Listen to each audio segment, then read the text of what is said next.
નવું શૈક્ષણિક સત્ર શરૂ થતાં જ હવે શાળાઓમાં બાળકોની ચહેલપહેલ જોવા મળી રહી છે.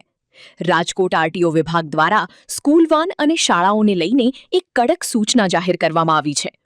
આરટીઓ અધિકારી ઇન્દ્રજીત ટાંકે અબતક સાથેની વાતચીતમાં જણાવ્યું હતું કે તમામ સ્કૂલ વાન ચાલકોએ નિયમ અનુસાર જ બાળકોને વાનમાં બેસાડવાના રહેશે. જો કોઈ પ્રાઇવેટ પાસિંગ ધરાવતા વાહન ચાલકો સ્કૂલ વાન તરીકે સર્વિસ આપતા હશે તો તેમણે નિયમ મુજબ તેનું પાસિંગ કરાવી લેવું પડશે અને જરૂરી દસ્તાવેજો પણ પૂર્ણ કરવાના રહેશે.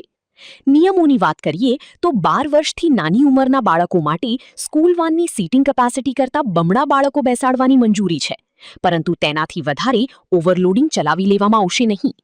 આરટીઓ વિભાગે સ્પષ્ટ ચેતવણી આપી છે કે જો આ નિયમોનું પાલન કરવામાં નહીં આવે તો આવનારા સમયમાં વાહનનું રજિસ્ટ્રેશન કેન્સલ કરવા સુધીની કડક કાનૂની કાર્યવાહી કરવામાં આવશે.